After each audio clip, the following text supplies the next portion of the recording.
You know what drives me absolutely crazy? Watching people throw money at the stock market like they're feeding coins into a slot machine, completely ignoring the fact that they've got credit card debt, charging them 22% interest, sitting right there laughing at them. It's like trying to fill a bucket that has massive holes in the bottom and wondering why you're not making any progress. My name is Stan, and I spend way too much time thinking about money, optimal investment strategies, and why most people seem determined to do everything in the wrong order when it comes to building wealth. If you're someone who actually wants to understand the proper sequence for investing your money, instead of just throwing dollars at whatever sounds exciting, make sure to hit that subscribe button and give this video a thumbs up if it ends up saving you from some expensive mistakes. Here's something that might shock you. According to recent data, 1 in 3 Americans doesn't even have an emergency fund. The median amount that Americans have saved for emergencies is a whopping $500. $500. That's less than most people's monthly car payment, and it's actually down from $600 just a year ago. Meanwhile, these same people are asking me whether they should buy individual stocks or invest in cryptocurrency. It's like asking whether you should buy a Ferrari when you don't even have enough money to fix the transmission in your current car. The truth is, there's an optimal order for investing your money that can literally save you tens of thousands of dollars over your lifetime and dramatically accelerate your path to financial independence. But most people completely ignore this sequence because it's not as exciting as picking the next hot stock or trying to time the market. They want to skip straight to the fun stuff without doing the boring foundational work that actually matters. Today, I'm going to walk you through the exact order you should be investing your money step by step so you can maximize your returns while minimizing your risk, and I guarantee some of this is going to surprise you, especially the part about why your employer match should come before almost everything else, and why health savings accounts might be the most powerful investment vehicle most people are completely ignoring. But before we dive into the specific steps, let me tell you why getting this order wrong can be so devastating. Imagine you're building a house. You wouldn't start by picking out fancy light fixtures and granite countertops if your foundation was cracked and your roof was leaking. Yet, that's exactly what most people do with their finances. They get excited about investing in the latest trendy ETF while carrying high-interest debt that's guaranteed to destroy any gains they might make. The opportunity cost of getting this wrong is massive. Every month you delay paying off credit card debt that's charging you 22% interest is a month where that debt is growing faster than almost any investment you could reasonably expect to make. Every month you ignore your employer's matching contribution is literally free money you're leaving on the table. And every month you contribute to a taxable investment account before maxing out your tax-advantaged options is money you're unnecessarily handing over to the IRS. Before you invest a single dollar anywhere, you need to establish an emergency fund. Now, I know this sounds boring. I know you'd rather hear about which stocks are going to make you rich, but here's why this matters more than you think. An emergency fund isn't just about having money for unexpected expenses, though that's certainly important. It's about creating a psychological safety net that prevents you from making terrible financial decisions when life inevitably throws you a curveball. When your car breaks down or you face an unexpected medical bill, having an emergency fund means you don't have to sell your investments at the worst possible time or rack up high-interest debt to cover the expense. The question everyone asks is, how much should you save for emergencies? The traditional advice is 3 to 6 months of living expenses, but honestly that range is so broad it's almost useless. The amount you need depends on several factors. If you have a stable government job with great benefits, you might be fine with 3 months of expenses. If you're a freelancer in a volatile industry with no safety net, you might need closer to 6 months or even more.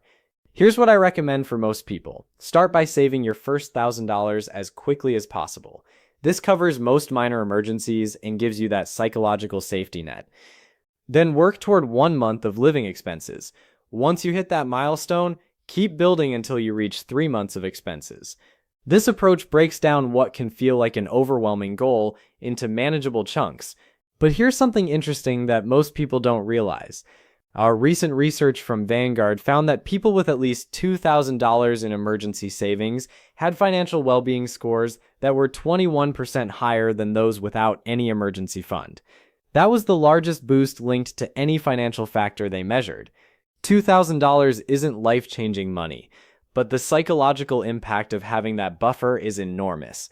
Once you've got your emergency fund in place, the next step is absolutely critical. You need to eliminate all high-interest debt before you invest anything else.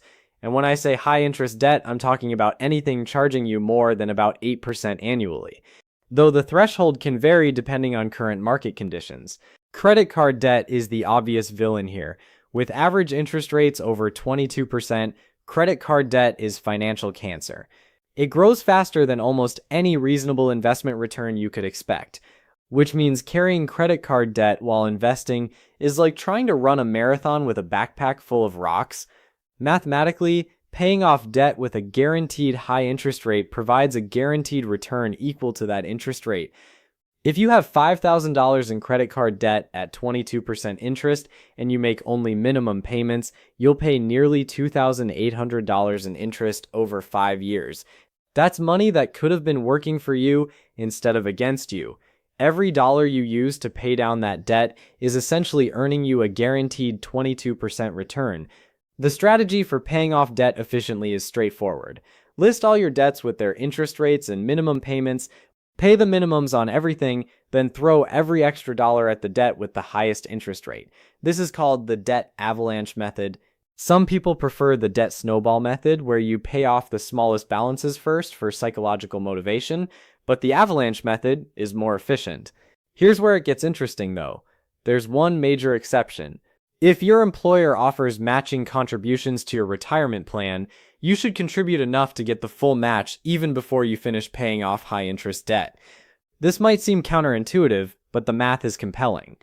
Employer matching is essentially a guaranteed 100% return on your investment up to the match limit. Even if you're carrying credit card debt at 22%, getting a 100% immediate return usually makes sense. It's like finding money lying on the ground that your employer will double if you pick it up. Your employer might match 50 cents on the dollar up to 6% of your salary. If you earn $50,000 annually, contributing $3,000 to get the full $1,500 match represents a 50% immediate return plus whatever your investments earn over time. No other investment opportunity can guarantee that kind of return. The key is to contribute just enough to get the full match, then redirect all your extra money back to paying off high-interest debt. Once the debt is gone, you can increase your retirement contributions. This strategy maximizes your guaranteed returns while minimizing the time you're paying high interest rates. Some companies have vesting schedules that determine how long you need to stay with the company to keep the matching funds. If you don't plan to stay at your current job for very long, make sure you understand the vesting schedule. However, even with vesting requirements, the immediate return from employer matching usually makes it worthwhile.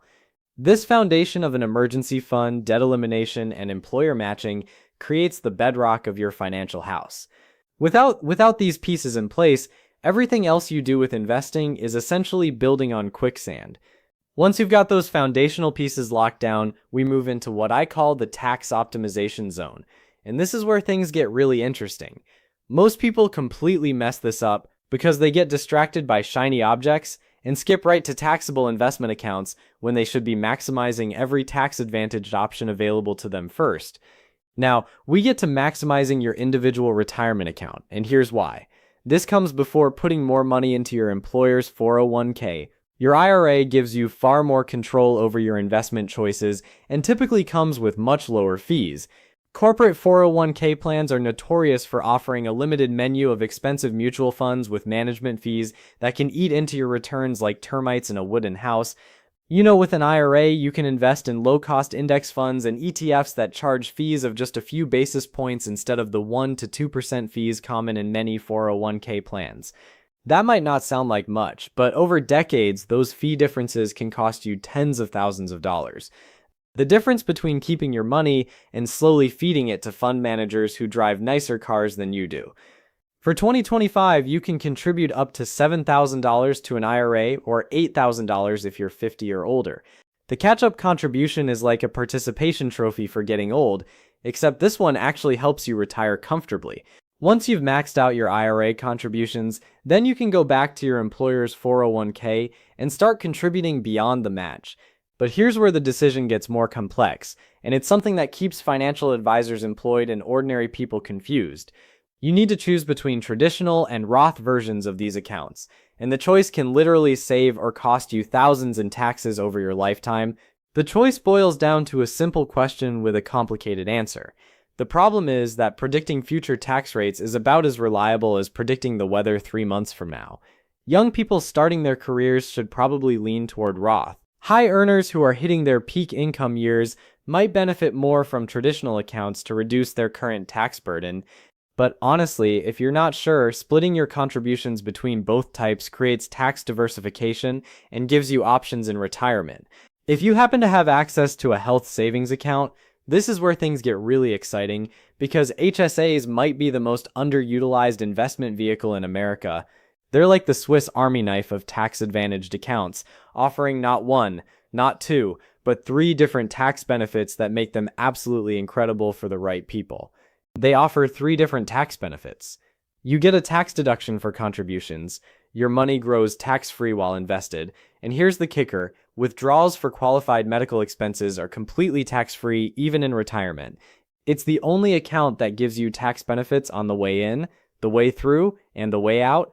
For 2025, you can contribute up to $4,300 to an HSA if you have individual coverage or up to $8,550 for family coverage. The catch is that you need to have a high deductible health plan to be eligible, which isn't right for everyone.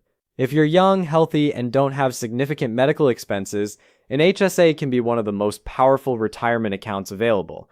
Here's the strategy that makes HSAs incredibly powerful. Pay for your current medical expenses out of pocket if you can afford to, and let your HSA money stay invested in the market. Keep all your medical receipts because there's no time limit on when you can reimburse yourself for qualified expenses. You could pay for a doctor visit today, keep the receipt, and reimburse yourself from your HSA 20 years from now tax-free. After age 65, HSAs become even more flexible. You can withdraw money for any purpose, not just medical expenses, though you'll pay income tax on non-medical withdrawals. But medical expenses in retirement are essentially guaranteed. The math on HSAs can be stunning. If you max out contributions for 30 years at 7%, you could have over $400,000 tax-free. Given that the average couple will spend over $300,000 on healthcare in retirement, an HSA can essentially make those costs disappear from your budget. Once you've maximized your HSA contributions, you go back and max out your 401k contributions beyond the employer match. The 2025 contribution limit is $23,500 for most people or $31,000 if you're 50 or older. Between your IRA, HSA, and 401k, you could potentially shelter over $35,000 annually from current taxation if you're under 50 or even more if you're eligible for catch-up contributions. That's serious money that gets to compound without the IRS taking their cut every year. The average American saves about 6% of their income, which usually isn't enough to max out even their employer match and IRA contributions, let alone everything else. But if you're one of those people who can actually work through this entire sequence, congratulations! You're already in the top 5% of savers in America, and you're setting yourself up for a retirement that most people can only dream about. The beautiful thing about following this optimal order is that each step builds on the previous ones, creating a financial foundation that gets stronger over time. Your emergency fund prevents you from derailing your progress when life happens. Eliminating high-interest debt stops you from bleeding money to interest payments. Maximizing employer matching gives you guaranteed returns. Tax-advantaged accounts let more of your money compound without government interference. Right? But we're not done yet. Once you've worked through all these tax advantage options, that's when we finally get to the step that most people want to start with, taxable investment accounts. And there's a very specific strategy for how to approach this final step that can make the difference between building serious wealth and just having a hobby that occasionally makes money. Taxable investment accounts are the wild west of investing, where you can buy individual stocks, trade options, speculate on cryptocurrency, or just invest in good old index funds without any contribution limits or withdrawal restrictions. It's also where most people make their biggest mistakes because they think having access to every investment under the sun automatically makes them smarter. Here's the thing about taxable accounts that drives me nuts. People completely forget about the tax drag. Every dividend gets taxed. Every time you sell for a gain, the IRS wants their cut. It's like running a race while someone keeps throwing sand in your shoes. The tax efficiency difference can be staggering. If you invest $10,000 annually for 30 years in a tax-advantaged account earning 7%, you end up with about $944,000. In a taxable account, you might end up with closer to $700,000. That's nearly $250,000 difference.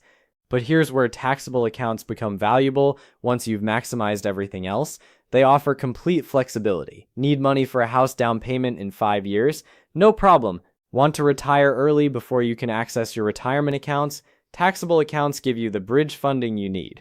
Planning to leave money to your kids?